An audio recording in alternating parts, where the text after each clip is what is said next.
acids and bases.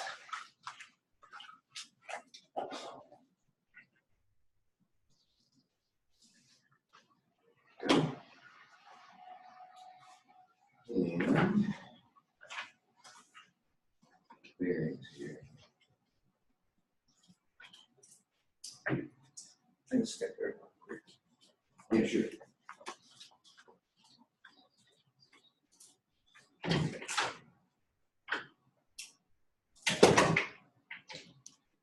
I think we can cover this in the time remaining. We are recording. And let's move this like that. That gets everything except the periodic table.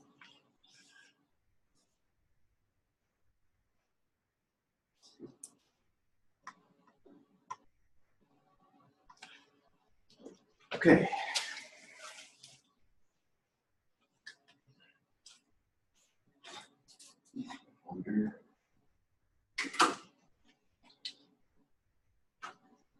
Acids and bases.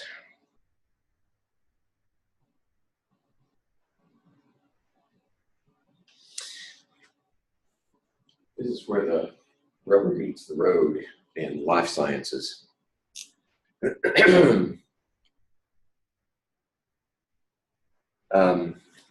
I used to just do this straight out of chapter 16, but there's some things about acids and bases that we need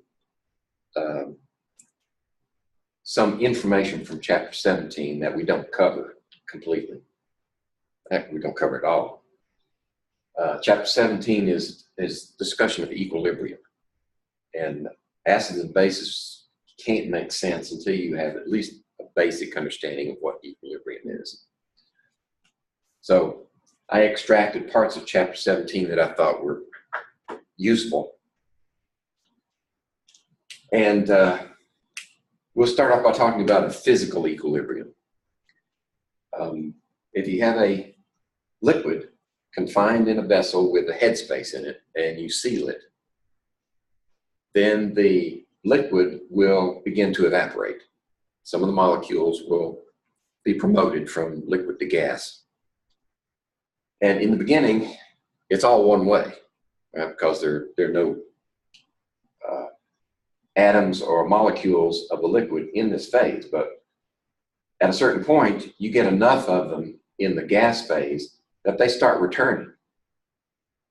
And once you reach a steady state where you have the same number of molecules entering the gas phase as those that are returning to the liquid, you have a state called equilibrium. And in this case, it's physical equilibrium because there's no chemistry taking place. It's just pure evaporation versus condensation. The point is that on the macroscopic scale, it looks like nothing's happening. Right? You might see the volume of the liquid decrease to a certain point and then stop. And then from then on, it stays right there. At the microscopic level, though, the activity is furious. Evaporation and condensation are going on at lightning speed, but they balance. So we have equilibrium.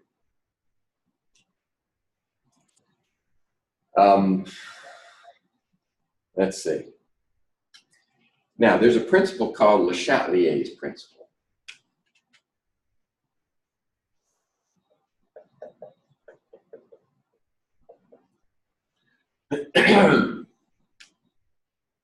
He was a Frenchman, and he observed that in any system that is presently at equilibrium, now this could be physical, it could be chemical, and it is most useful for us in terms of chemistry. Say if we had, just trying to think of an example that I could put up here.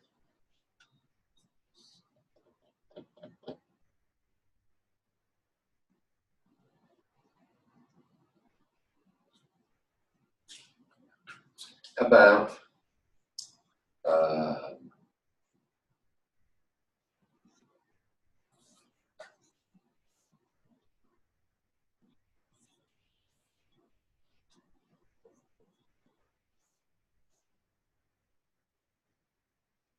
These are both gases.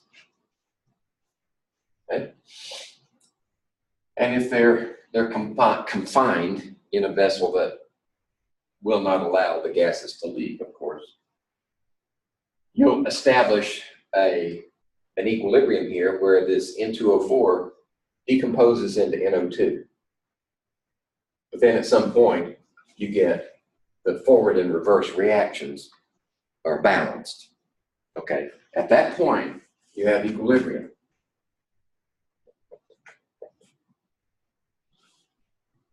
What Le Chatelier said was, if you do anything to disturb that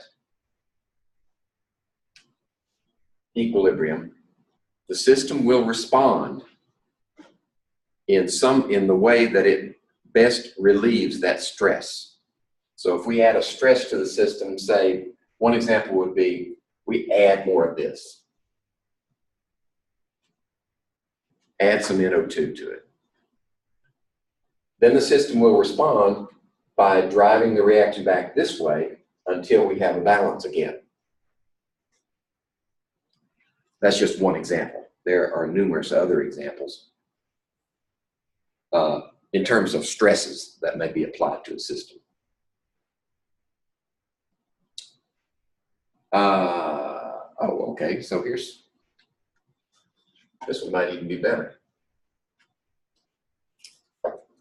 Where we have water and carbon monoxide, and here again, that square is supposed to be a double barbed arrow, will react to produce hydrogen gas and carbon dioxide. And if we allow the system to reach equilibrium in a closed vessel because they're all gases, then at equilibrium, suppose we add water to the system. Okay, we're applying a stress. So the system will respond by shifting the equilibrium to the right and consuming some of the water. It won't consume all of it, just enough so that we reestablish the equilibrium. So in this case, the added water then, plus what's there, as it reaches equilibrium, this amount will decrease from its new high amount. It will also consume some of the carbon monoxide that happens to be there. All right, so that concentration will decrease, but the concentrations of hydrogen and carbon dioxide will increase. Similarly, if we add more hydrogen to this system that's equilibrium, it will shift back the other direction. That's with all other things being equal. We're not applying any other stresses. This is not a complex stress. We only get to do one stress at a time, at least for now. Now, there's an expression for equilibrium. And the equation, if we set up an equation, I can't stand having that box there instead of a double barbed arrow. It's supposed to look like that. It has it on mine. Yours is okay? Yeah, it has it on here. Okay, it just won't show it. Okay, that's good. So there's our system with our coefficients, right? And the expression for equilibrium that I'm going to give you is a constant value, right? So at equilibrium, we take the concentration of the products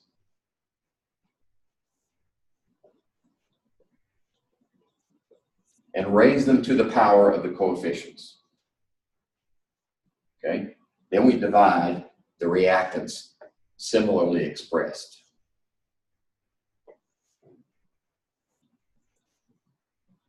Okay? And I use square brackets here for a reason. Square brackets in chemistry means equilibrium. Okay? Now that's a constant. It doesn't matter what you start with here. You could start off with A and B and no C and D, and allow the system to come to equilibrium. In that case, the concentration of A and B will decrease, C and D will increase to a point where they're at equilibrium. Then if you discover the values of each one in concentration and apply them to this expression, they'll be equal to that constant. Similarly, if you start off with C and D and no A and B, once it reaches equilibrium, plug in those values, and they might be different values than the ones you had before. But the ratio, taken to the powers, will still give you that constant value.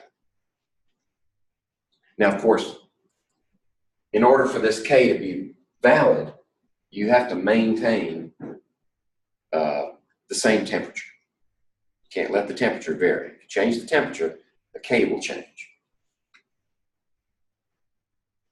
That's an equilibrium constant.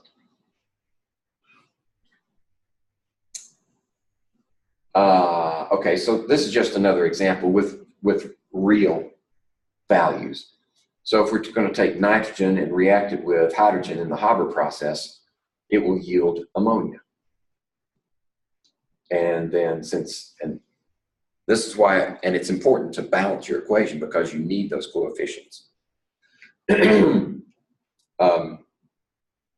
So the concentration of ammonia to the second power is equal to concentration of, well, that's a mistake. That is an error in the slide. Yeah. Should not be to the power of 3. I'll have to make that correction. When I wrote it down, I was looking, I was like, that looks funny. I Yeah. was like, that's not right. What's wrong with this picture? So the expression should be the concentration of ammonia to the second power divided by nitrogen gas to the first power, and then hydrogen gas to the third power. And that value will be constant as long as the temperature doesn't change.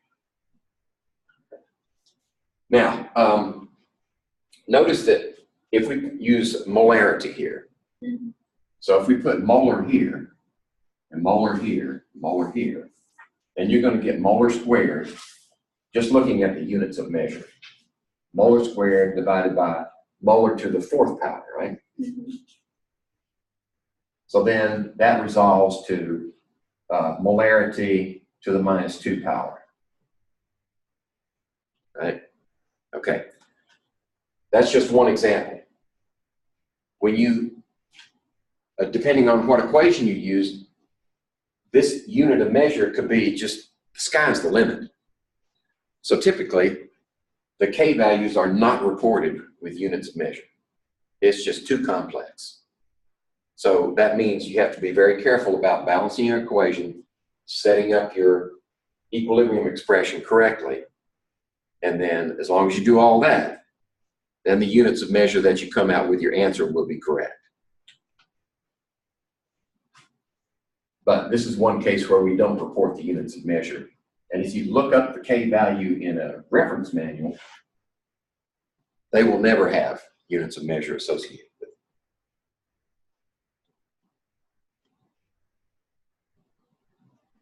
What they will have, though, is the balanced equation sitting right there next to the number. Okay. K is the equilibrium constant, and the subscript of K, there are a whole wide range of subscripts, and they're specific to the application. Right? A generic equilibrium constant would just be KEQ. Right? And generally speaking, when it says KEQ, we're usually talking about molarity as the expression of concentration. But it doesn't have to be molarity. Another commonly used expression of concentration is partial pressures. So if we say K sub P, we're talking about partial pressures, and in that case, you would have ammonia. Actually, you'd have the partial pressure of ammonia to the second power divided by the partial pressure of nitrogen to the first power times the partial pressure of hydrogen to the third power. Okay? And since these units are different, that K will be different than that K.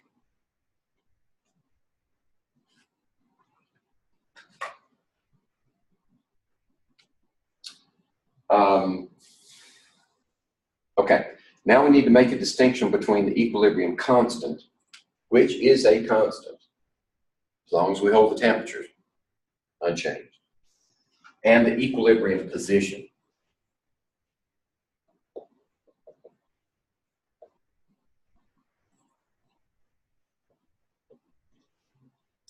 Okay, the equilibrium position is not constant.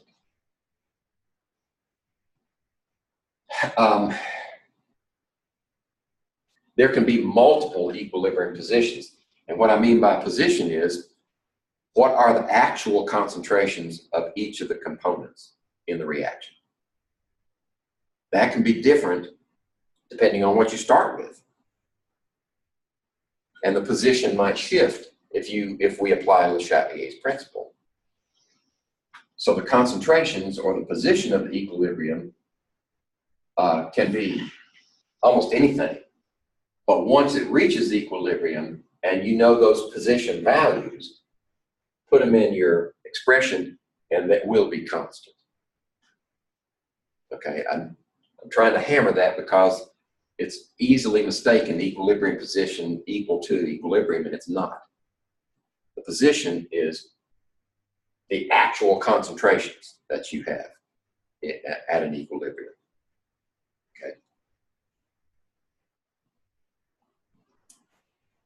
Okay.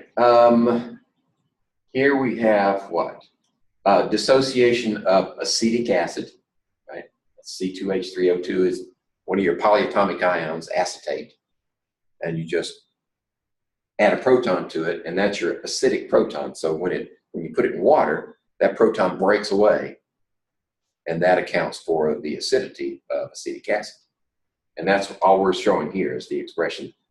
And that box there, of course, is supposed to be double barbed arrow. Okay, so now the question is, which one of these is the correct expression? Well, for the equilibrium constant, you want the hydrogen ion concentration. So that one looks okay, and the rest of them don't, right? That's the only one with the hydrogen ion in the proper place, because the products are in the numerator and the denominator has the reactants. So this A is the only one that satisfies the conditions.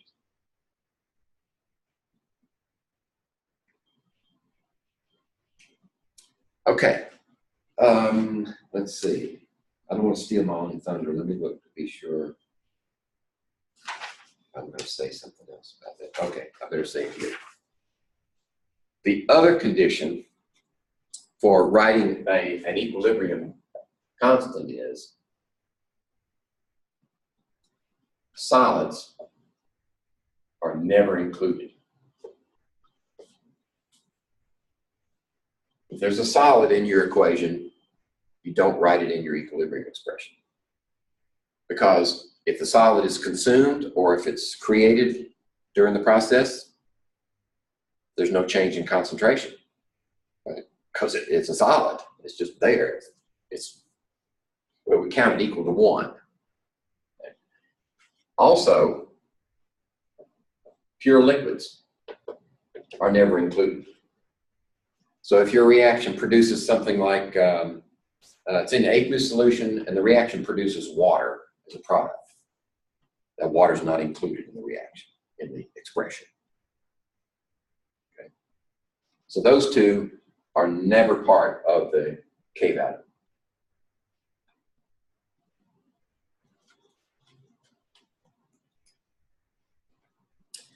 Okay.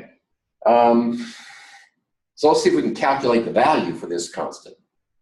Oh, that's the one I showed you earlier. N2O4 yields 2NO2. So if at equilibrium, this concentration is 0.060 molar, and this concentration is 0.55 molar, then our K expression is NO2 to the second power divided by N2O4. Okay, so we put in that one, square it, and this one in the denominator to the first power. And let's see what we get. 0.06 squared, there it is. And 0.055 divided. So I get 0.065.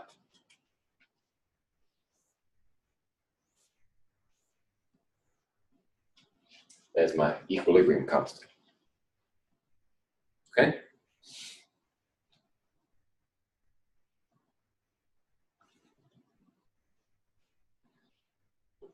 All right, so once you have the equilibrium constant, you can say some things about that reaction at that given temperature.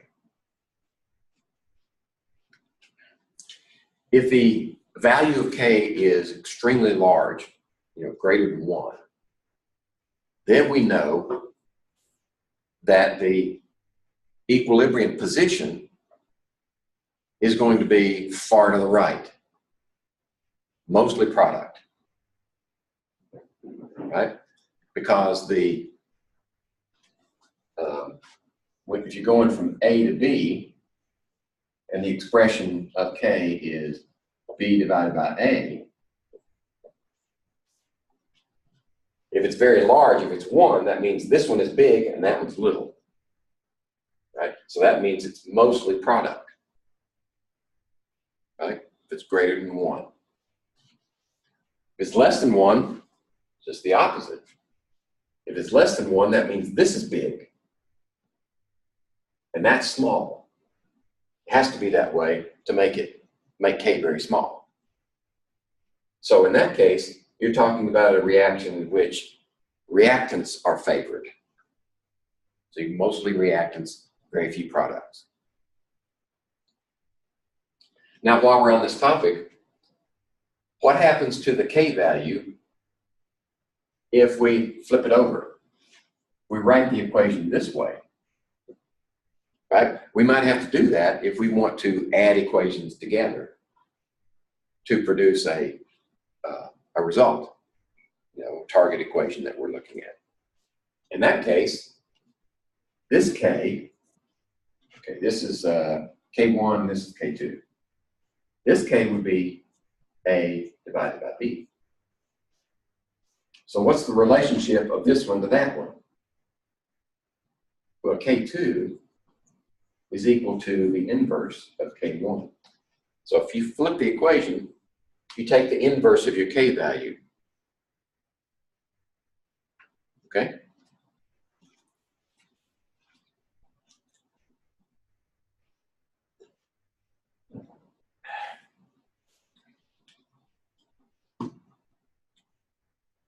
All right.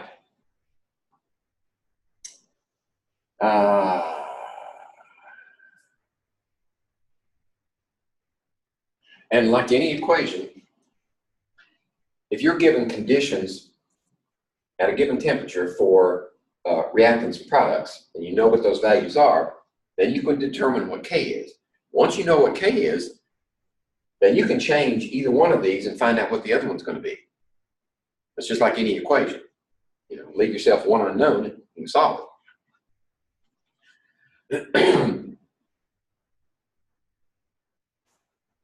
Okay, so that's my short discussion of equilibrium so that acids and bases will make more sense. Because chemical reactions that involve acids and bases can be expressed in terms of equilibrium. Right? I'll show you how that's done. But that introductory lecture on from chapter 17, actually, is where I extracted that information. Will help us understand acids and bases. Let's look at a little history first. The first attempt to define acids and bases was conducted by a man by the name of Arrhenius. And what he said was that acids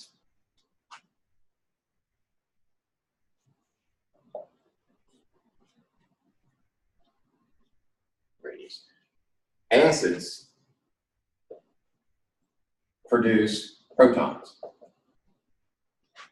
and bases are molecules that will liberate hydroxyls, right, in aqueous solution. Right? So an example of an acid would be, say, hydrochloric acid, which will yield protons and chloride ions in solution. An example of a base would be sodium hydroxide. Right? It'll produce sodium ions and hydroxyl ions. So that's Arrhenius's definition. And in most cases, that still holds, right? But it turns out that there are some situations, particularly in terms of bases, where you have a molecule that doesn't have any hydroxyls in it, but it produces a basic solution. So you kind of wonder where the hydroxyls come from, right? Okay. Well, here's an example. What happens when you put ammonia in water? It produces a basic solution, hydroxyls, right? So as it turns out, it reacts with water.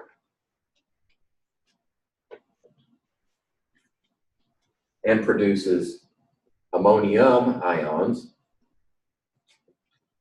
and hydroxyl ions. So there's your basic part. The reaction of this with water produces ammonium plus hydroxyl. Now, it doesn't produce a lot of them, but it produces enough to make the solution basic. In other words, the equilibrium position for this reaction is mostly over here, but it does make enough to produce a basic solution. So along comes Bronsted and Lowry. Independently, they proposed a definition, not in terms of hydroxyls, but purely in terms of hydrogen ions.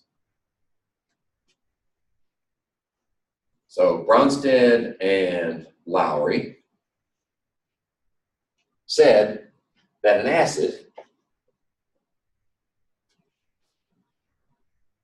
donates protons and a base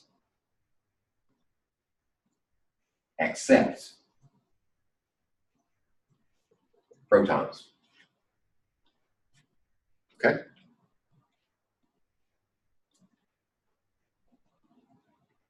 So how does that fit with Arrhenius?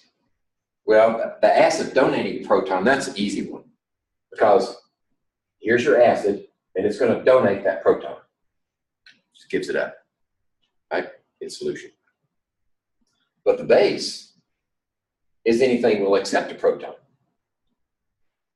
So what does that make chloride? If it goes back this direction, chloride's the base, because it accepts a proton. Now, it's not very good at it. It doesn't want to accept a proton, but technically speaking, it's a base, because it can accept a proton. So that's Bronsted and Lowry, and their definition works much better and in almost every circumstance, particularly in aqueous solutions, and that's where we're most interested. Now, you can talk about acid-base solutions in non-aqueous situations where the solvent is not water, but we're not going to get into that. That's most useful for organic chemists, because some reactions in organic chemistry, you don't want water around. it gives you the wrong reaction. So there's another, let's see. Okay, we're not going to bring it up. But we do want to, I think there's another definition or two that needs to be introduced. Let me see, check my hard copy. Yes, it's coming up on this slide, actually. Okay, so here's our generic acid, HA. So A, of course, refers to acid, and H is the proton that it's going to give up. Right? So we write our acid like this, and what happens is the proton is donated to water, right?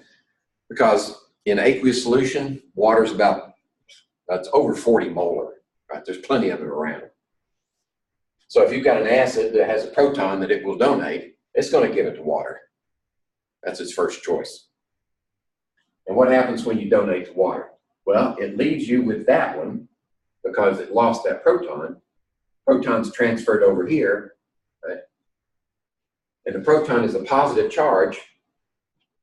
So we end up with this ion. Okay, so here's our acid. It's donating a proton to water. What does that make water?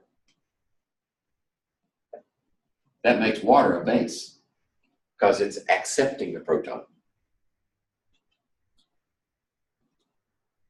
Now on this side, what could happen here? Well, that has a proton now that it can donate. So it becomes an acid. And this one now can accept the proton, so it becomes a base. But in terms of this expression, this reaction sequence, this one is related to that one. So this one is called the conjugate base of that acid. And this one is called the conjugate acid of that base. Okay? All it has to do to go from acid to base is lose a proton. And in acid-base chemistry, we only do one proton at a time. Right? So if our acid has more than one proton available, say this is H2A, then the reaction would give up only one proton for this reaction. Then they would take that HA minus left over, and it would react separately. All right? That's an important concept, that acid-base reactions are only one proton at a time.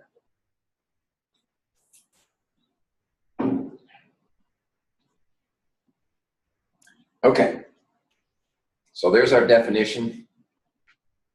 And if you're trying to define the conjugate base of an acid, if you have something like this, sulfuric acid, and you're saying it reacts with water to produce this,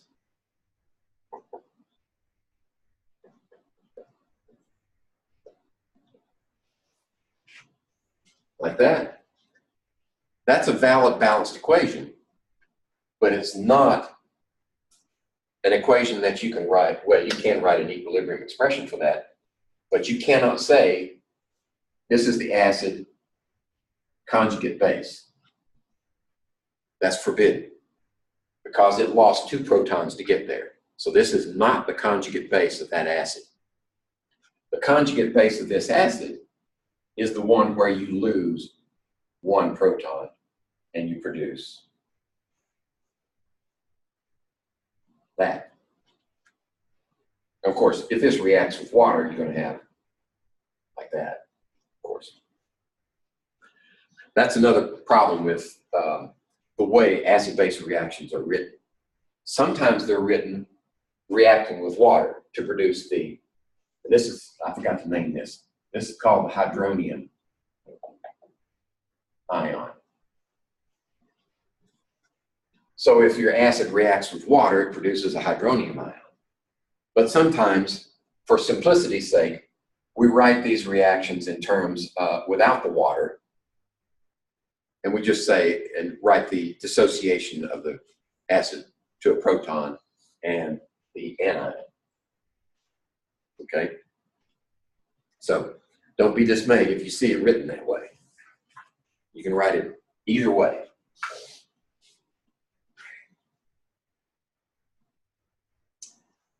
Okay. So here water is acting like a base. Right? It's accepting a proton from the hydrochloric acid. There's our hydronium. So now let's quiz ourselves and see if we've got the concepts firmly in mind.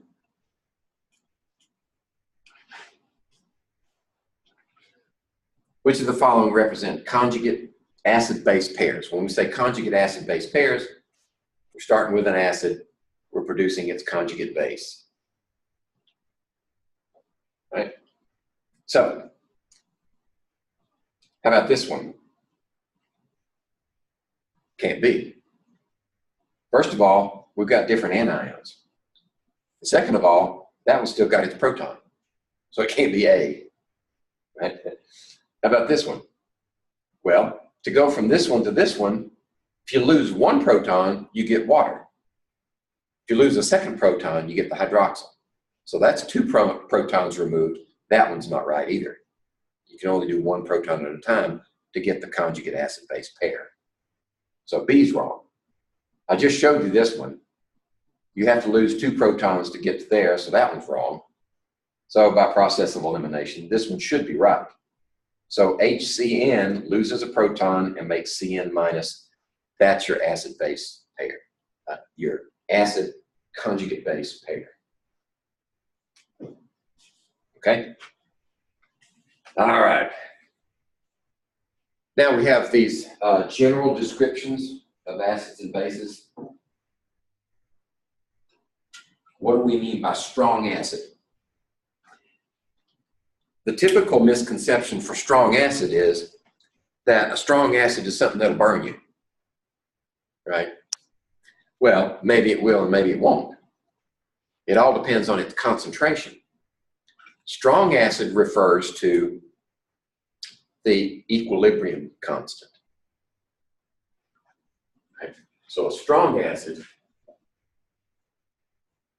right? Let's write a generic expression for acid. Like this, and then just to give you some exposure, I'm going to write this one like that and that. Okay? This is an aqueous solution. Both of these are aqueous, so they're part of the expression. So if we write a K for that, and when we express it this way, the subscript then becomes Ka for acid. Right? So if we write it like this, with the hydrogen ion there, conjugate base there, acid here. All right. That's the expression for any acid. What do we mean by strong acid? Strong acid means that K is very, very large. That's all it's required. So that doesn't mean it's going to burn you. Strong acid refers to the K value. Whether it burns you or not depends on the equilibrium position. And the equilibrium position for a strong acid that will harm you is one in which we have a large concentration of acid to begin with. That means it produces lots of hydrogen ions in solution. In that case, the strong acid is hazardous.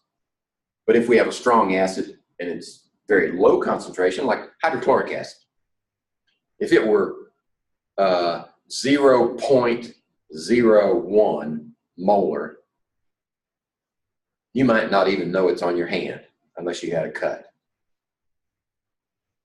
But if it was 16 molar, which is about as concentrated as I've ever gotten it in the lab, that will eat your finger off. Okay? So that's the difference. They're both, it's strong acid, regardless of its concentration, but it's only hazardous when you have a high concentration giving you the equilibrium position that will damage you. Okay, that's a strong acid. In general, and generally speaking, when we say this is very large, for all practical purposes, the acid is over here. All of it is in that. And this is vanishingly small. You got none of this left. Okay? And that's the case with hydrochloric acid, with nitric acid. Their Ks are so large, it's saying that everything is over here on this side. That's a strong acid.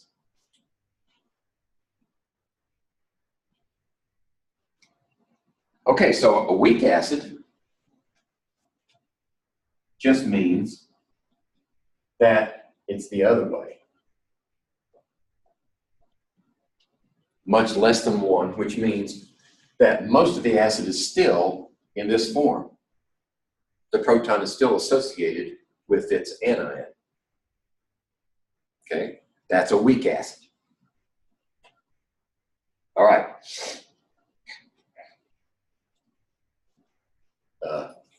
That would be weak.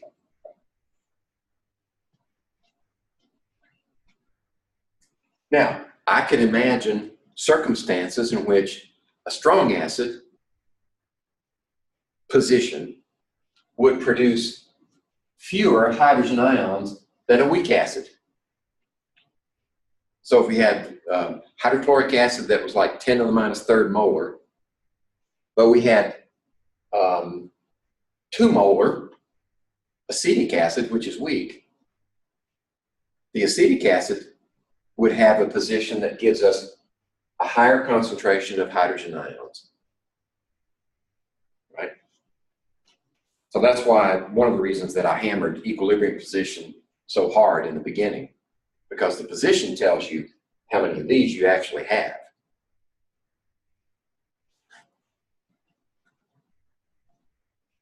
And in fact, you can buy acetic acid that is 100%. It's called glacial acetic acid. And if you do have some, you want to be careful with it. Even though it's a weak acid, at that concentration, it's got lots of protons available. Also, acetic acid is organic. This is just a safety precaution, or a safety caution.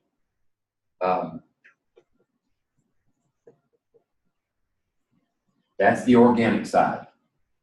And organics, in contact with oxidizing agents, such as potassium permanganate, or actually pure oxygen will do it, or other types of oxidizing acids, those that have oxygen in them, like sulfuric acid, nitric acid, phosphoric acid. If they come into contact with this, you're going to get a violent reaction. So you want to keep them separate. Just because they're acids doesn't mean they're compatible. Okay. All right, let's see how much more we have to go. We're getting there. And we've got, do you have any time left? Oops, about to run out. Okay, if we run out of time, and you can, hang around. If not, I'm going to finish the lecture so I can post it on Blackboard. But if you have to leave at 11:20, just go ahead. Okay, that's not very useful. I've already explained it to you.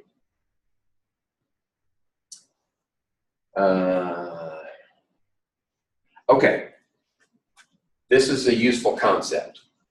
When you have a strong acid,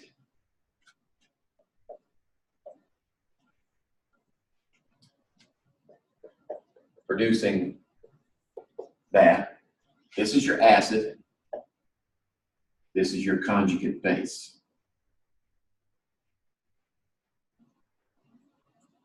Okay? If this is strong, then this is weak. Strong acids make weak conjugate bases. Now think of the definition of a base, proton acceptor. If this is a strong acid, it gives up most of its protons, which means that when it gets over here, it doesn't want them back, right? And a base is a proton acceptor. So if it wants to give up all its protons, then once it becomes a conjugate base, it doesn't want those protons back. So that makes it a weak base. So strong acids make weak bases, and weak acids make strong bases. Okay? It's that simple. Those two rules.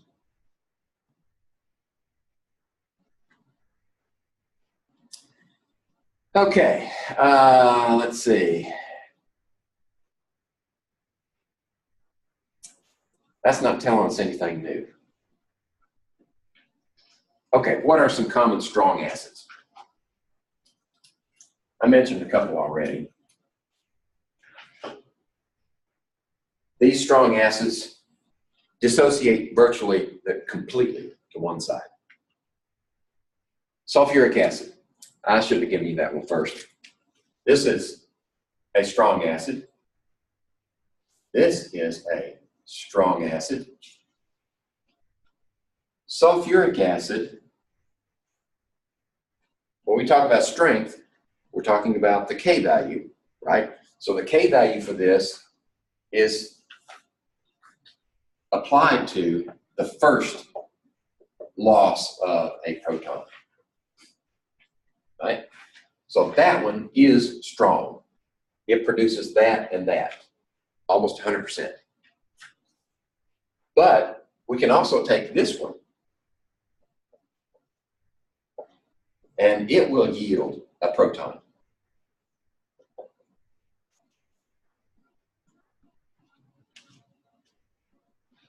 This is strong, this one's weak.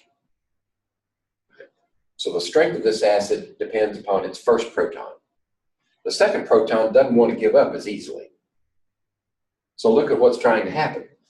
You've got a negative ion here, and you're trying to extract a positive charge from it. The electrostatic attraction alone is enough to keep you from pulling it away, right? So that's why it doesn't want to give up that proton.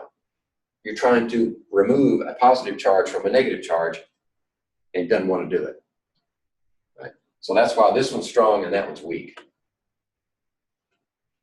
Hydrochloric acid, nitric acid, perchloric acid. Oh, that's a nasty one. That's a strong acid too. I used to use concentrated perchloric acid in plant tissue digestions. It's a very effective oxidizing agent, but it's dangerous. If you take this acid and put it in contact with any organics, there's potential for explosion because the reaction is so violent. So I always tell my students, if you're so inclined, you know, take a nice big beaker of perchloric acid, concentrated perchloric acid, and lop off a chunk, maybe 2 or 3 tablespoons of stick butter, put it in there, set it on your hot plate under the hood, turn it on high, drop the sash, and evacuate the building, because it will take out 2 or 3 rooms. So how do we use it safely? Well, we put our plant material in these tall beakers, and we put nitric acid on it first. Cold nitric acid. right before we left work. Just let them sit overnight. Then we come the next day. That's called a pre-digestion. Then we add our perchloric acid on top of that, heat it up, no problem.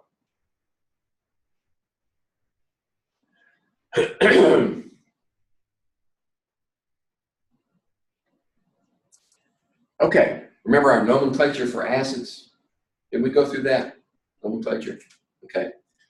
If it has an oxygen in it, you don't say hydro, right? So it's nitric acid. These are just reminders.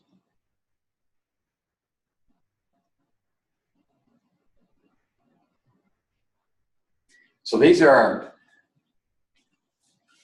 our, that's enough about strong acids. We can also classify acids based on whether they have oxygen or not. If they have oxygen, we call them oxyacids. And that just means that the polyatomic ion that's part of the anion of the acid has an oxygen in it, right? So sulfuric has nitric, that's boric acid, that's a weak acid, right? We used to mix that up and I forget the concentration, but it's good at cleaning out babies' eyes or little kittens when they get crap in their eyes because it's a weak acid, but it's effective at killing bacteria. It also kills roaches. I don't think anything can kill those things. You have to sprinkle it around like where they scamper, and they pick it up, and it gets lodged in their spiracles because they don't have lungs. They breathe through little holes in their carapace. It blocks up those little holes and they suffocate. Oh, right. So it's not really chemical in nature. It's physical. yeah. And this is phosphoric acid. Okay. So phosphoric acid actually is all three protons are weak. But if you get, of course, concentrated enough, it can be hazardous. Phosphoric acid. If you're a farmer, you can get phosphoric acid in this kind of a gel stuff. I think it's, the last time I saw it, it was green, colored green. And you take it and take your paintbrush with gloves, and you brush it on your rusty fence. We talked about Or this your not gate. too long ago. Did I do that? Yeah, about, and then they painted over it again. Yeah. It converts the rust, the Fe2O3, converts it into iron phosphate. And then you can paint over it. But if you paint over rust, it'll just keep rusting underneath the paint till your gate's gone, and the paint will flake off. But if you convert it to iron phosphate, then it's stable and you can paint right over it. Organic acids. Those are the acids that have, this is their acid group. And there's your acid proton. So you can have anything over here, and this is the organic part, the organic acid. Okay. Acetic acid is a good example. This is another way to write acetic acid. It gives you a little more structural information. Rather than C2H3O2, I write it like this, and there's, in that case, this group is a methyl. So it has carbon there and 3 hydrogens. So that's acetic acid, and it has this acidic group on it. All the important acids in your body are organic acids, like lactic acid. Exercise too much, build up lactic acid, and the muscles hurt. Oh, yeah. That's the culprit right there.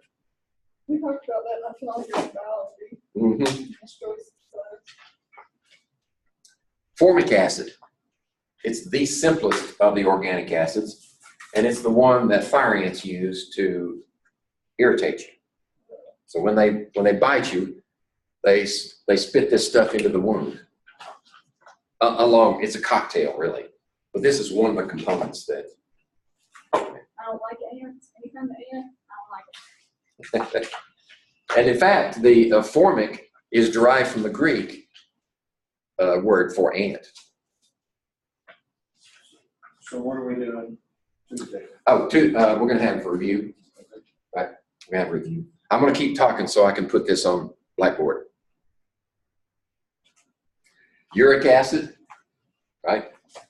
Anytime we say acid, you have to have at least one proton that can be dissociated in aqueous solution. Uric acid is a form of nitrogen waste that all birds and some reptiles use to expel extra nitrogen from their body. Fish generally get rid of their extra nitrogen as ammonia because they've got a lot of water that they can spit out and it's not toxic at Is that. that why they say chickens aren't good for your garden, like their chicken food? In moderation. Okay, because my Poppy, he always says not to let chickens cook in the garden or they will hurt it. Okay, It's just what he right. says, so. You notice that when birds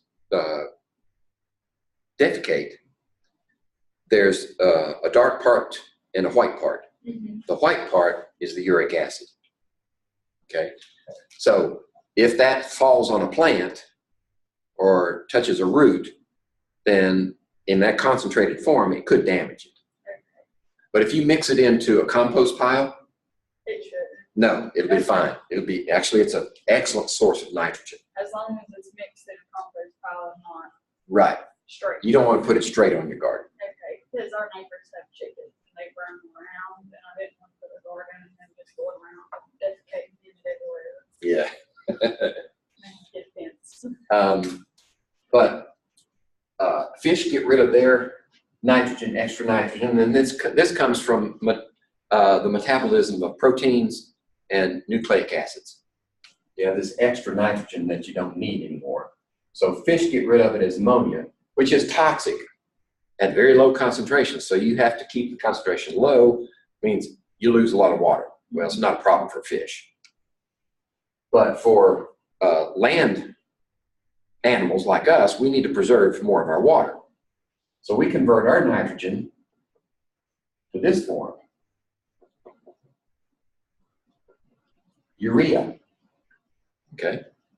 That's why we say when we go to the bathroom, it's urinate. We're getting rid of urea. This is less toxic at higher concentrations. So we can afford to get rid of some water to dilute it out. Okay, question. Yes. Like when someone has a urinary tract infection and they say it burns when they urinate, there's more acid in it, or? Perhaps. I'm not really familiar. Okay. I can only speculate.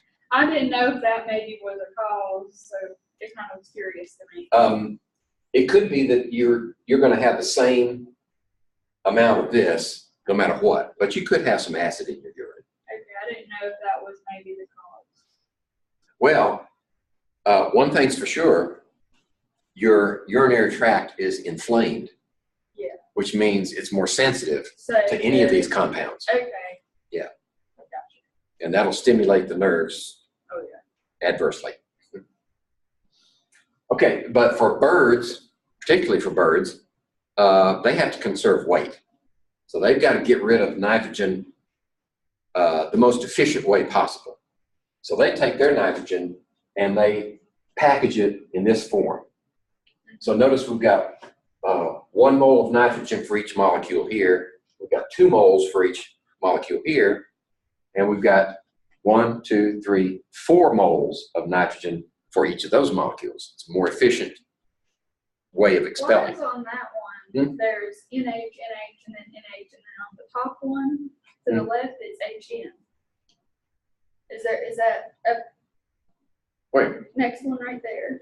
The one it's like NH down. Yeah, that top one. Why is it HN? Is there? Oh, that's because that's sort of a shorthand way of writing. Let's see. I'm just curious because all of them kind of beginning with N, and then that one begins kind of with H.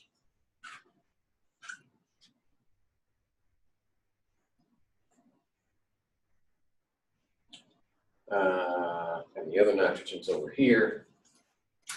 And then we go up here. There's a nitrogen here, like that. Anywhere you have a meeting of lines here, that's a carbon atom. Okay. That's convention in organic chemistry. And then we've got an oxygen attached to that carbon here, oxygen attached to that one there, and there's an oxygen attached to this one here. So nitrogen typically has room for 3 bonds. So we've only used 2 bonds here, 2 there, 2 there, 2 there. So we've got room for another hydrogen. Okay, I see why that one's kind of up top now. Yeah. I was really confused. I was like, We just left out the bond. okay. I was like, why is that one up there like that? But okay, it confused me at first. And I'm thinking the acidic protons are probably one of these. This one right here. That should be the first proton lost. And the reason for that is these oxygens have a powerful draw on electrons. So they draw electrons away from here, and they draw electrons away from there, and they draw electrons away from here, which adds to its ability to become a positive charge. The rest of them might be available, but that's the first one that goes. Citric acid, right? Anytime you chomp down on a lemon or an orange, that's the acidic value. That's not vitamin C, that's citric acid. Vitamin C is ascorbic acid. I was cutting, is lemon or lime juice? Which one's the more acidic one? Probably lemon. Lemon, okay. Mm-hmm. I think that's what I was cutting. I was cutting one, and I have a tendency to put my finger in front of where I'm cutting. Oh. One time I cut my thumb, like the tip top of it. It's not there anymore, but there used to be a scar of it. And I cut it kind of like the sliver of it off when I was cutting one. I didn't realize I cut it and still it started burning. I was like, what is going on? I looked down and like I ruined my whole lemon. And I was like, well, I guess I'm going to go wrap this up and give me another lemon to cut. Oh, yeah. And get some baking soda on there in a hurry to neutralize it. It was hurting. Or rinse it. Yeah. Okay, so this one has 3 acidic groups. See, there's that organic acid, there's another organic acid, and there's another one right there. So it has 3 protons that it can give up. Okay. So those are different types of acids. That's not all of them, but those are major ones. Now, if you have a 1 molar constant solution of HCl, what's the concentration of protons? Oh, we're going to do that first. I'd rather do this. Mm-hmm. That's molar HCl. This is a strong acid. It's going to completely dissociate, so it's going to produce the same number of protons as the original. Yeah. So this is going to be 1 molar protons. That, I didn't have a doctor's appointment, I would say. that's fine. I'll just keep right on talking. Okay, I'll make sure to watch it. I wrote all the slides. I go through and I try to write them before you get to them so I can already know what they're going to say, so I can pay attention to you. Okay, no problem. Y'all just go do that. Thank you. Okay.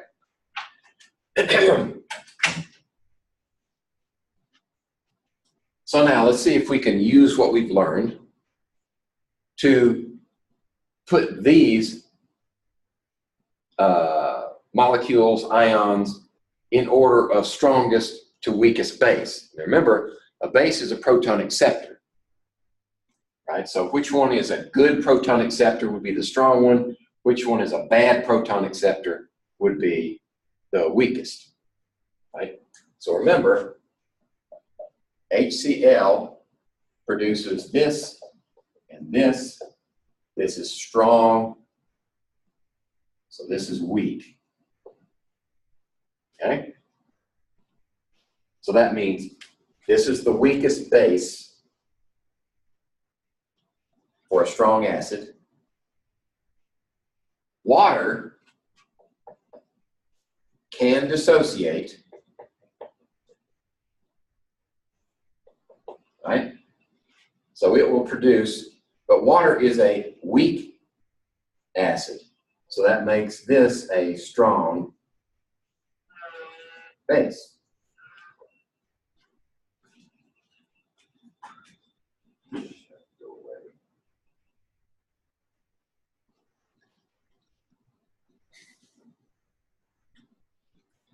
And this one is our generic weak acid. So it produces that and that. Since this is going to be the weakest because that's the strong acid, then our only task is to say which one of these is stronger, that one or that one.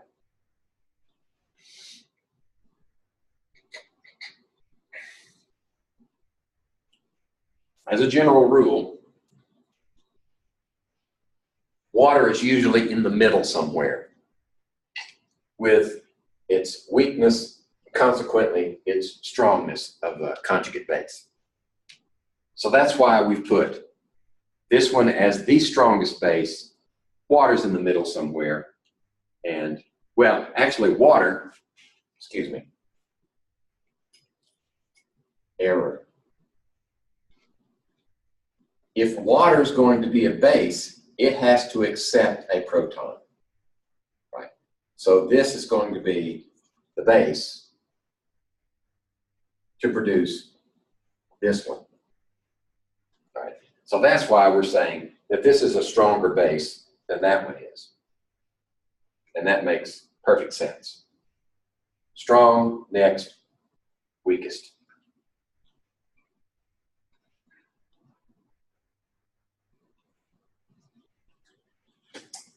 So let's try this one and see if we can HCN. Okay. HCN produces that one and that one. This is a polyatomic ion. This is a weak. Let's see. Acetic acid is stronger than HCN. Right? So acetic acid is going to produce that plus this. Right? This is stronger. They're both weak acids.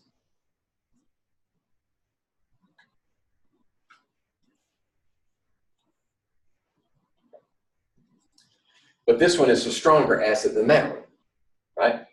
So if this is a stronger acid, it makes a weaker base, right? So if this is a stronger weak acid. So it's a weaker strong base.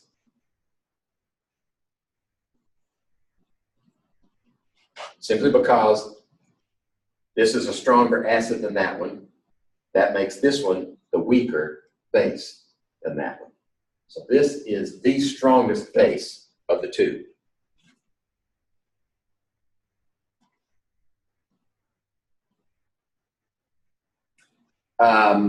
Okay, now the question. Arrange these in order of weakest to strongest. All right.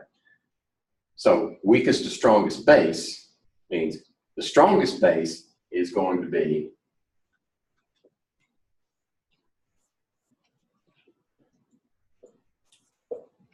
that's the strongest. Because this is, excuse me, that's the weakest. I'm sorry. That's the weakest. Because this is the strongest acid. All right, so we know that in order of weakest to strongest, if this is the weakest, then this one's going to be the weakest. Right? So it's the weakest base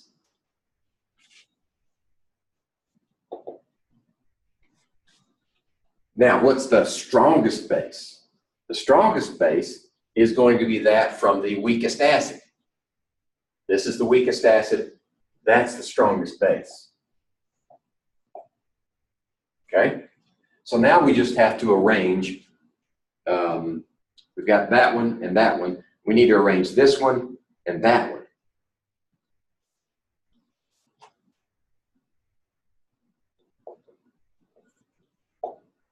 These are close together. And this one should be in that range.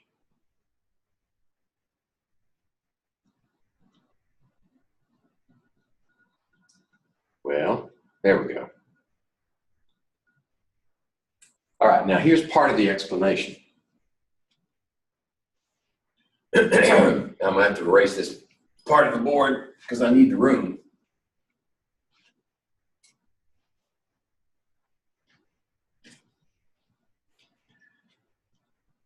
The expression of the equilibrium expression for dissociation of water is something like this.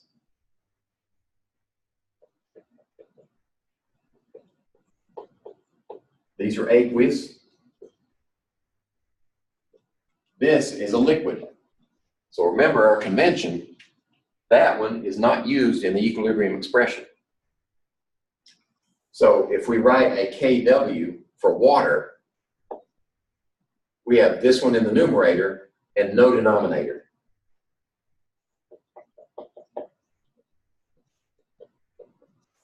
There we go.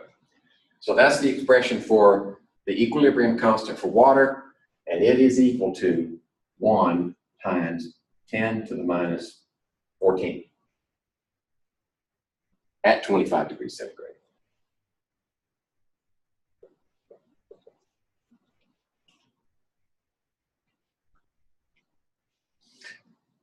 Okay.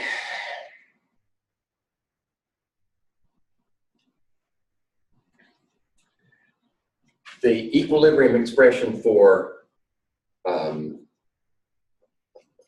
acetic acid,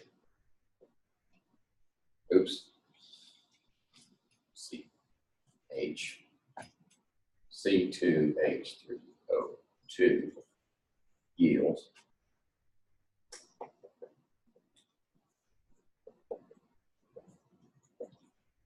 would be Ka equals this one,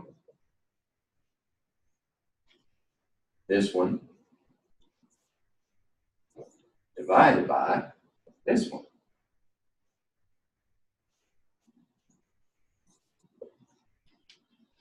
Okay? And I'm trying to remember the value. I think it's 1.7 times 10 to the minus 5. I think so. It might be 1.8, 1.7. Some authors report different values. But what we're saying is, because this is 10 to the minus 5th, it produces very little of this, right? This is very small, this is very large. But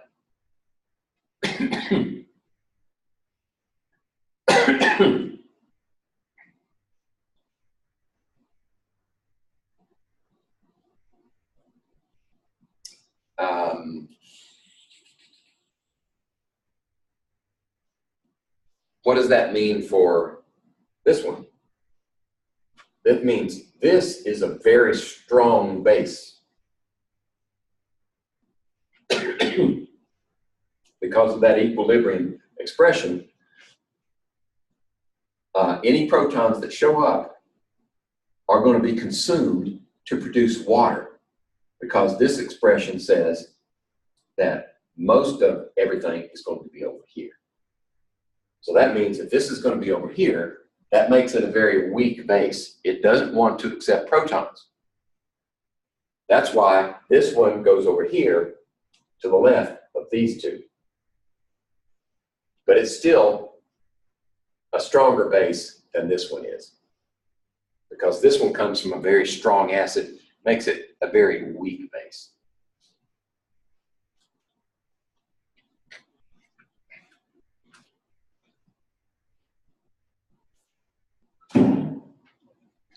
All right. Now, one topic. Let's see if we're supposed to get to that topic.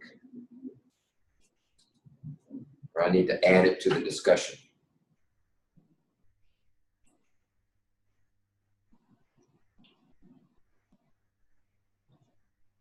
I need to talk about this. It's not part of the part of your PowerPoints, but I think it's important, so I'm going to get to it right now.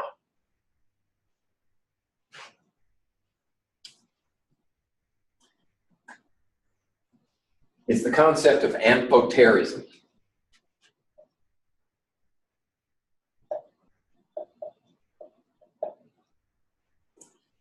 And used in reference to water just means that water can act as either an acid or a base. So in pure water, one molecule can be a donor and one molecule of water can be an acceptor. Right? So that would make this one the acid, this one the base, if it's the acceptor, and then this one would become this,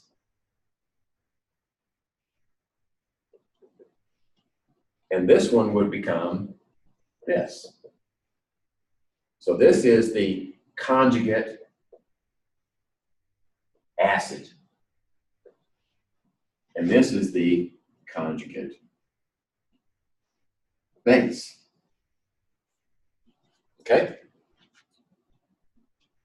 So just realize that these are two separate molecules. They're different.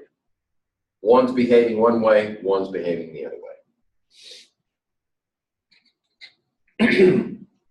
So, if we write the expression for this, it looks very similar, equilibrium expression, to the one we had before, only in this case,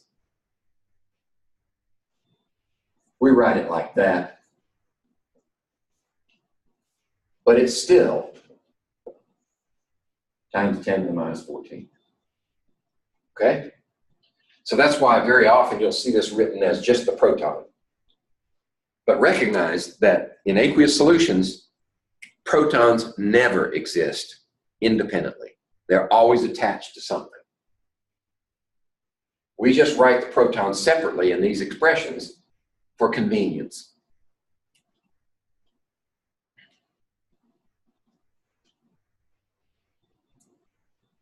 Oh, there it is. Okay.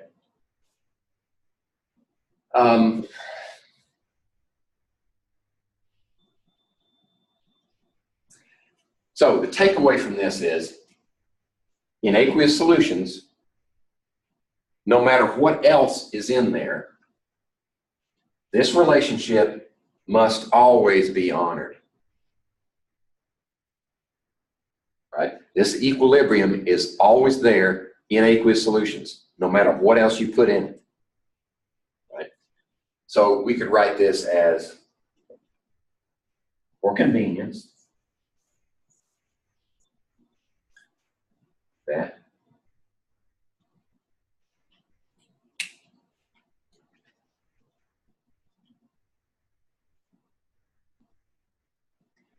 so in pure water, if this concentration is equal to that concentration, we have what we call a neutral solution. That's pure water. It's always that way. So if this is 10 to the minus 14, then what does each one of these have to be?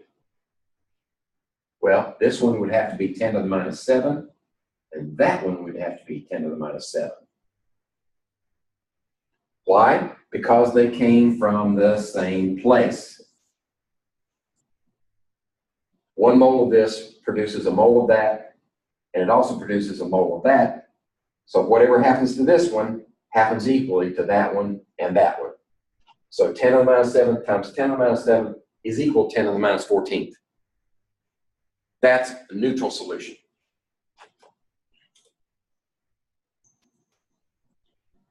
Okay?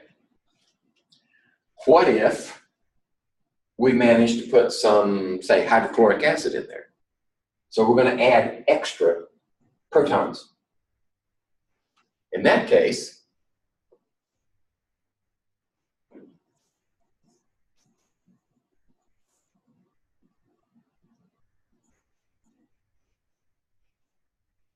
let's say we add enough to make this one 10 to the minus 6th, right? If you add protons and the power is negative, then to add more of them, the power has to become less negative. So 10 to the minus 6th is larger than 10 to the minus 7. But this has to be equal to 10 to the minus 14. So that means this one has to be 10 to the minus 8. So the hydroxyl ions become 10 to the minus 8. Protons become 10 to the minus 6 because we added some. But they still have to multiply and produce 10 to the minus 14 at equilibrium. That's known as an acidic solution. And in that case, this one is greater than that one. The hydrogen ions are larger than the hydroxyl ions. If we go the other direction and we add hydroxyls, then the hydroxyls become greater than the hydrogen ions. That's a basic solution. Okay?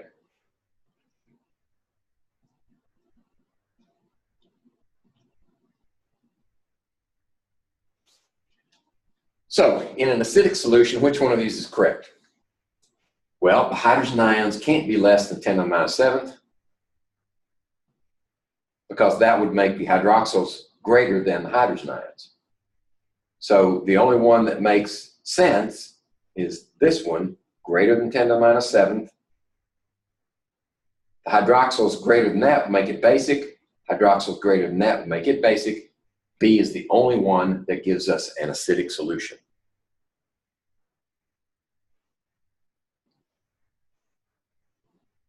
So what if we have, let's take another example here.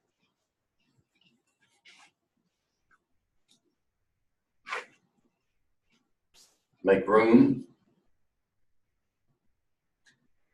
In an aqueous solution in which OH minus equals 2 times 10 to the minus 10. So this is what we're given.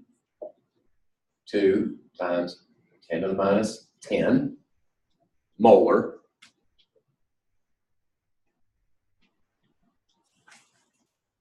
So what's the concentration of hydrogen ions? Well, if 1 times 10 to the minus 14 is equal to hydrogen ions times hydroxyl ions, then all we have to do is substitute this one there, and we have an equation in one unknown. We can solve for it. So what's this going to be? I'm going to do 2 steps at once. Let's solve for hydrogen ions. That means this one is divided into that one, which means this one is divided by that one. 10 to the minus 10. Let's see if I can do this without a calculator. All right. 1 divided by 2 is a half. And 10 to the minus 14th minus a minus 10 is minus 14 plus 10, which is 10 to the minus 4 molar, which is 5 times 10 to the minus 5 molar. Right? So we're 10 to the minus 5th molar, which is greater than 10 to the minus 7.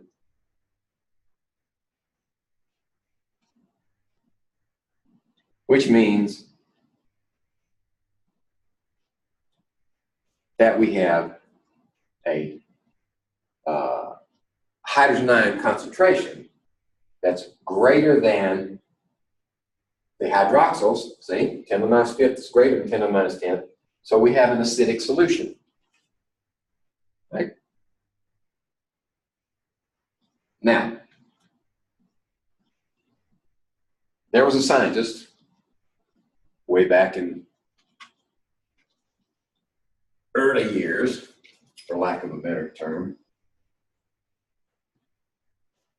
who was actually tired of using those expressions for hydrogen ion concentration, hydroxyl ion concentration. They were just too much trouble. He didn't want to deal with it.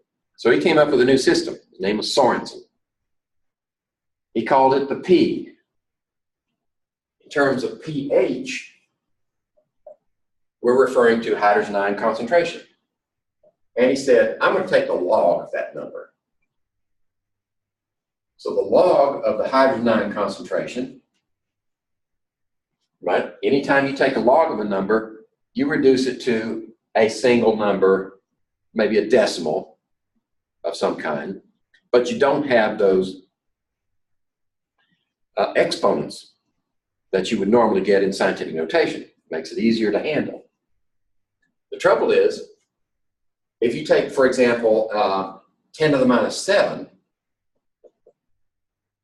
and you take the log of that one, what does that give you?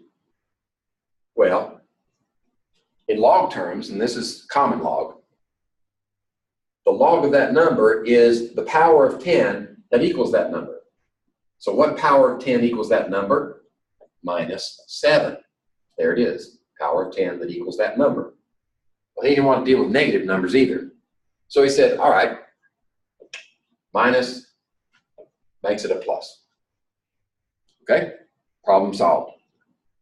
So the pH is equal to negative log of hydrogen ion concentrations. And while we're at it, if you have this value, actually if you have the log, you have pH, you have pH and you want to find out what that is, then you need the power of 10, actually the negative,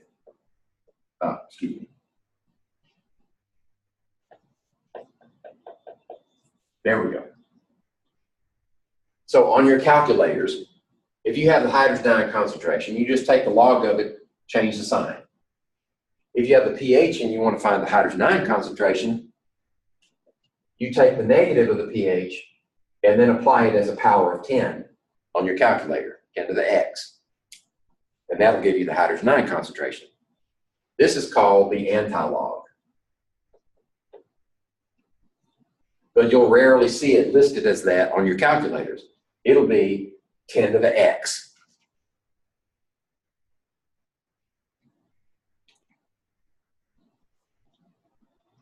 All right, so what does that mean in terms of pH values relationship to neutral, acid, basic?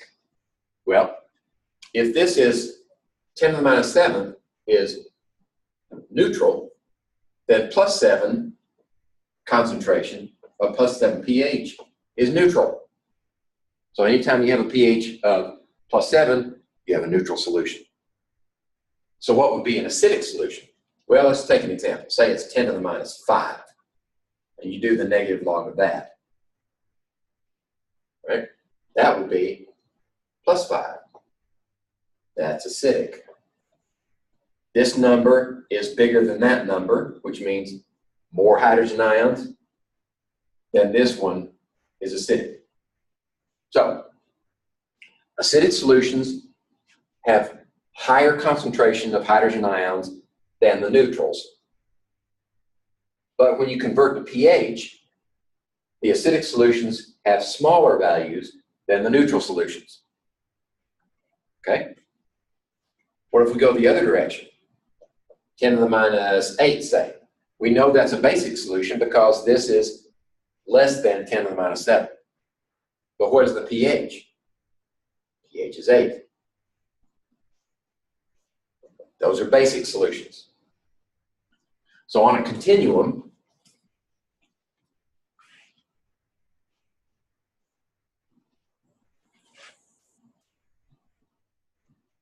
this is going to be 10 to the minus 7 hydrogen ion concentration and a pH of 7. Anything greater than that, 8, 9, 10, so forth, this is going to be basic. Anything less 6, 5, 4, 3, whatever. This is going to be acidic. Okay? The other thing to remember that is that this is a logarithmic scale. So when you go from here to here, the change is 1/10. When you go from here to here, the change is times 10. So from here to here, you have 10 times as many hydrogen ions as you do there. Here you have 10 times as many as there, or 100 times as many as there. Here you've gone another 10 times, which means 10 times, 100 times, 1,000 times more hydrogen ions at pH 4 than 7. That's because it's a logarithmic scale. Okay? These are just some examples, right? Vinegar, lemon juice, stomach acid are down here in the 3 2s. Actually, stomach acid, sometimes, depending on if you eat a lot of spaghetti with tomato sauce, your stomach pH might get down around 1. Milk, blood, pure water. There's pure water 7. Milk is a little acidic. Blood is, let's see, blood should be 7.25 to 7.35, I think, is the normal range. It's a very narrow range. Ammonia, household ammonia is going to be a pH closer to 12. Sodium hydroxide at 1 molar concentration is very high. Now, one thing to remember is you can calculate pH for any hydrogen ion concentration. So that means if it's high enough, if the hydrogen ion concentration is high enough, you can get a negative pH. Say if we have, that's too big. Say we have 10 molar. Then the pH is going to be -1. Okay? But that's not very practical. As a practical matter, we usually restrict the use of pHs from 1 to 14. Anything below this or above that, we usually resort to actual concentrations.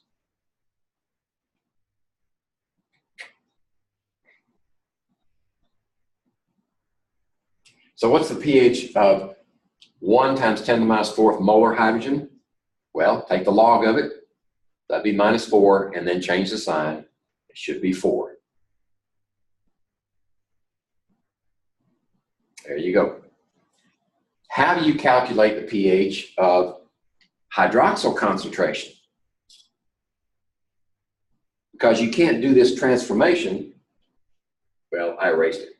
Can't do the negative log concentration of hydrogen ion concentration until you convert that to hydrogen ion concentration. So if we use the expression for our equilibrium, that should be 14. Ooh, another boo-boo. I got 2 errors that have to be corrected in this one. Let's see. There it is. So let me make a note of that one.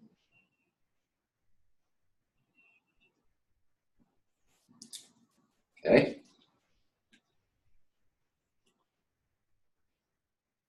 We corrected it here. So that's an error there, but has been corrected here. So now that we know what the hydrogen ion concentration is, we can do the log transformation and find out what the pH is. Right? So it's going to be 12.6 pH.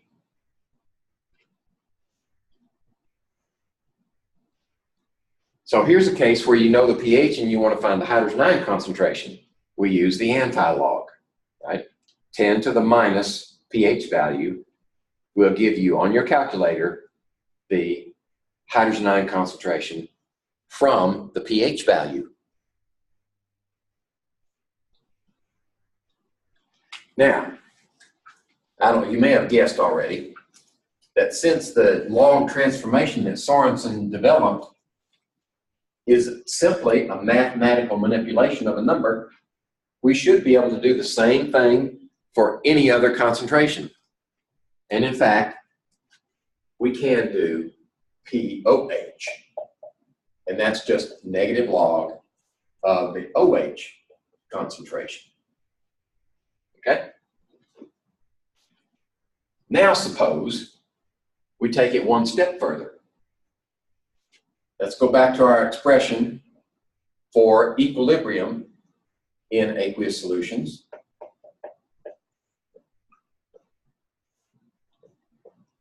Right? Let's take the negative log of that entire expression. So we're testing your knowledge on using logarithms. If we take the negative log of this one, there we go. Take the negative log of this one.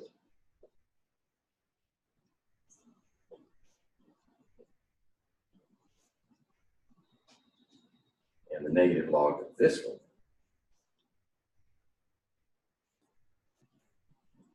All right. So what do we do between these two? Are they multiplied still? No. When you take the log of a product, the log becomes a sum. Okay? That's just one of the rules of logarithms. So this is the negative log of that one, which is pH. This is the negative log of that one, which is POH. Sum. What's this one? PKW. Okay? So in neutral solution, if this is 10 to the minus 14, this value is going to be 14. In neutral solution, that one will be 7, and this one will be 7, simply because 10 to the minus 7 negative log is 7. 10 to the minus 7 negative log is 7. Okay? So that's a neutral solution.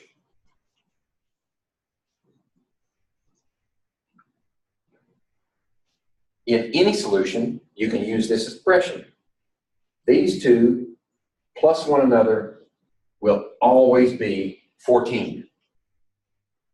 So if this one is 6, that one has to be 8. If this one is 10, that one has to be 4. So now we have a convenient way of determining POH from pH.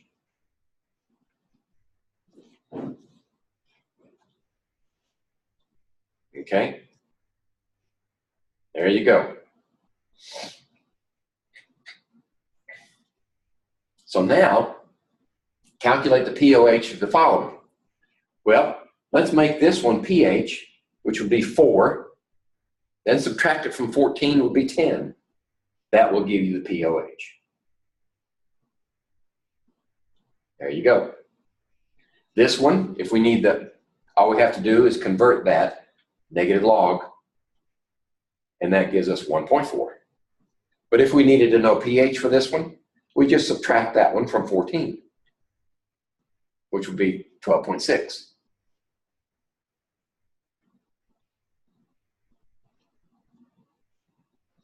Here's another example. If we want to know the OH concentration in a solution of 5.85 pH, just determine what the POH is first using that expression. Then do the anti-log and convert it to this molarity of the OH concentration.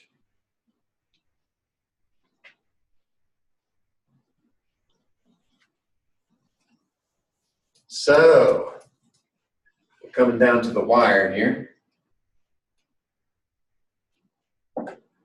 What's the hydrogen ion concentration of 2 molar HCl? It's a strong acid, remember? It is completely dissociated. So the hydrogen ion concentration will be equal to the concentration of the original hydrogen chloride that was placed in solution, right? So there you have 2 molar hydrogen ion. What's the pH? Negative 0.3, right? Like I said before, it's just a mathematical formula.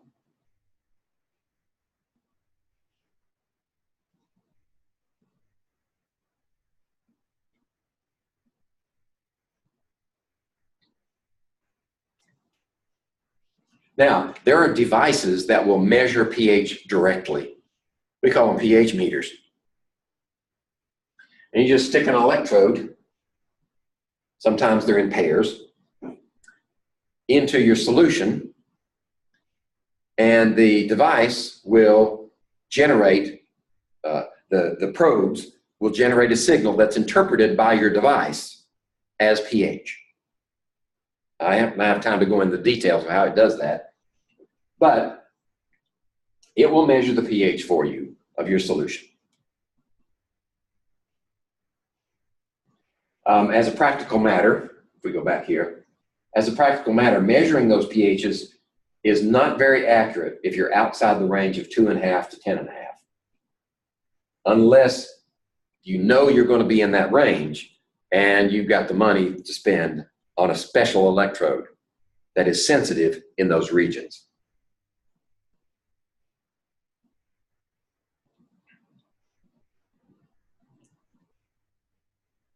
So we can calculate the pH of this solution at 2.7. That's simple because hydrochloric acid is completely dissociated, right?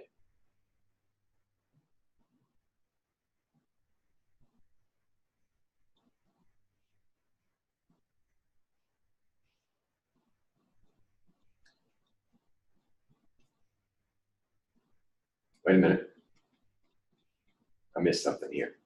Calculate the pH of 1.5 times 10 to the minus 11th molar solution of HCl.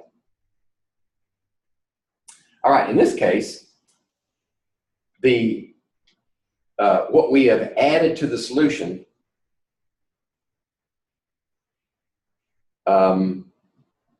is 1.5 times 10 to the minus 11th molar hydrogen ions. But in that solution, if it's neutral, right, it's already got a concentration of 10 to the minus 7th molar, right? So what's the difference?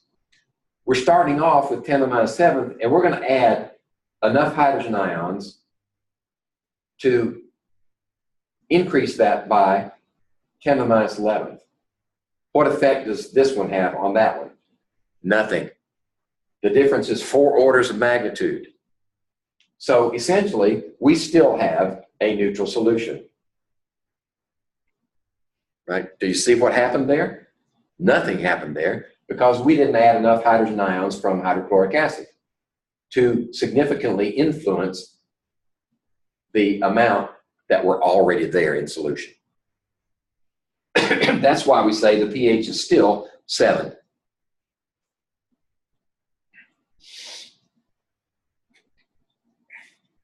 Nitric acid is a strong acid, so we can calculate the pH of that one. We've added 10 to the minus 2, which is significantly larger than 10 to the minus 7, right, in our neutral solution. Okay, so we should have a pH, there we go, of 1.82. Now, there are certain circumstances in which you might add a strong acid, and the amount that you add is similar to the amount that's already there. In those cases, you do need to take into account the amount of hydrogen that's already in that neutral solution when you calculate your pH. So suppose we put in 1.5 times 10 to the minus 7th molar nitric, right? Then that will be 1.5 plus 1, which will be 2.5 times 10 to the minus 7. Then your pH will be, you would calculate, let me put that on the board, because I just made this one up. So if we add nitric acid concentration of 1.5 times 10 to the minus 7 molar, and water is already 1 times 10 to the minus 7, then this one is going to be influenced significantly by the amount that's already there, right? So you need to add them together.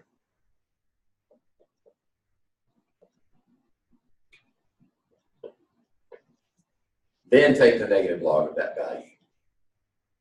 So let's see what it is. Now I'm curious.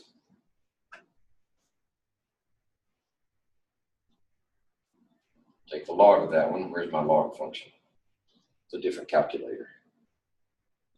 There it is. And then change the sign. So this one is 6.6 pH, right? Instead of 7. So we've decreased the pH a little bit, but not much. But it is significant. If we had just done this one, 1.5 and 7, log, change the sign, just this one alone would have been 6.8, because we would not have included the protons that are already there.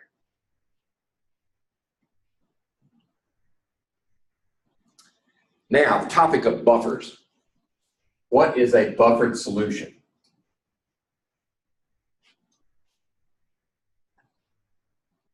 By definition, a buffered solution is any solution, and buffer is a term that can be used in a number of different systems. But the way we're using it is in terms of pH, or hydrogen ion concentration. That buffered solution resists a change in pH when either acid or base has been added. It doesn't maintain its pH exactly the same after you add something to it, but it does resist the change. It only makes a very small change.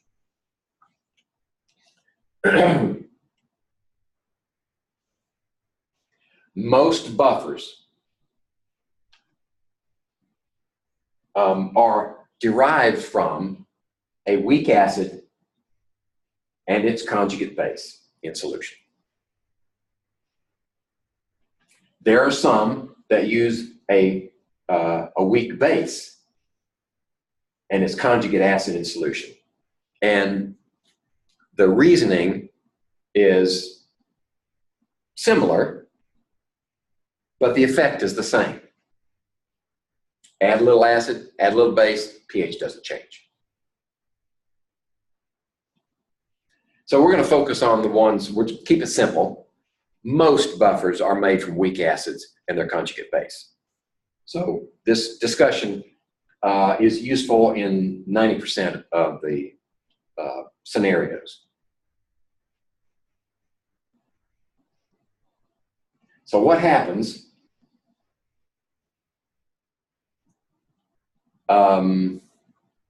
Okay, so these are the circumstances. You've got a weak acid and its conjugate base. So the weak acid doesn't want to give up its proton, right? But once it does, it becomes a strong base, which means it wants protons, right? So this is the way it would look in simplified form. Okay, so this is weak acid. This is a strong conjugate base. Okay, now let's look at what happens. What happens if you add protons? So separate from this, we add protons, right? What's going to happen? That's a strong base. It wants protons real bad. So Le Chatelier says when we add those protons, we have disturbed the equilibrium, and now it's going to shift to mitigate that equilibrium, disturbance. So it's going to go back this way. So these protons, not all of them, but a large part of them, will be consumed, reacting with that, producing this. So what does that do to the pH? we've consumed these, and this is what determines the pH, right? So we've consumed most of those. That means the pH didn't change.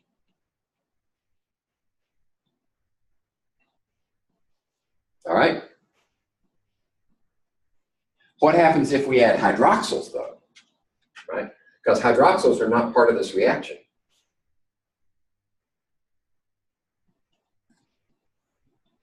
All right? So if we add hydroxyls, remember where hydroxyls come from.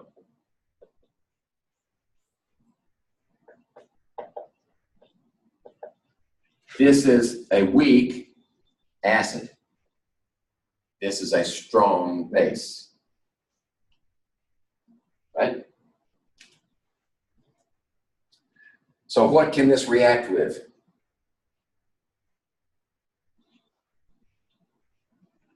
Well, it could react with that one, or it could react with this one.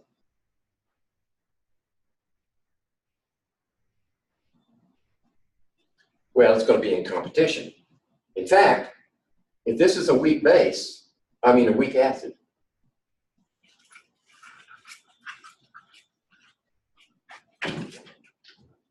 oh, is there a class in here? No. Okay. Okay. I'm recording a lecture. Oh. That's okay.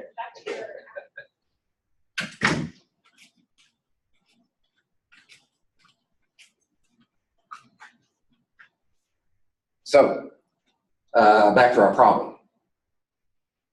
This is a strong base. This is a weak acid. So what is the predominant form here? Well, you're going to have some of this, some of that, and some of that. But mostly this. This is ready to give up a proton. It just needs a strong base to react with it. So we react with that. It consumes this one. And as a consequence, makes this water plus that, right? But none of that, right? So we still haven't changed the pH.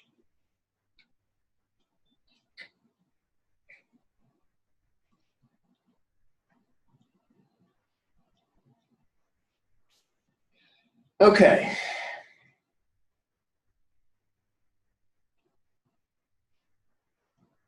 So if a solution is buffered with ammonia, now in this case we have a weak base, not a weak acid. Okay? So let's see what effect there is on how the buffer expresses itself. We have ammonia and we have ammonium chloride. What reaction will occur if a strong base is added, like sodium hydroxide? Okay? Well, if we have ammonia,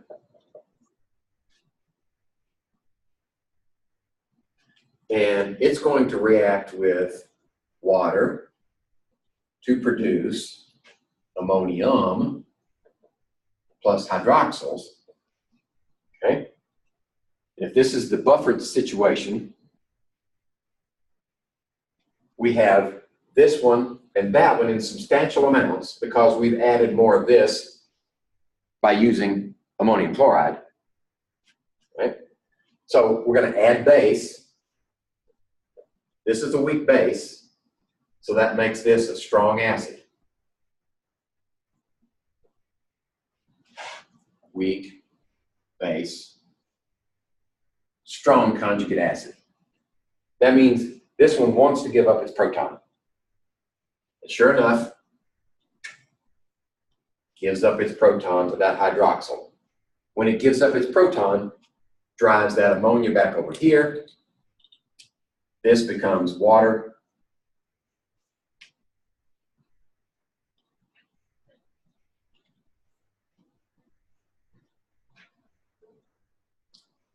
Let's see. And the best answer is this one. Right? So there's your hydroxyl reacting with ammonium. Here we go. Producing your spectator, sodium, more ammonia, and water. So these react, produce these two. Okay? It's the end of that story. Now what you have to do is take that review document, start working these problems, and Tuesday we will discuss those problems.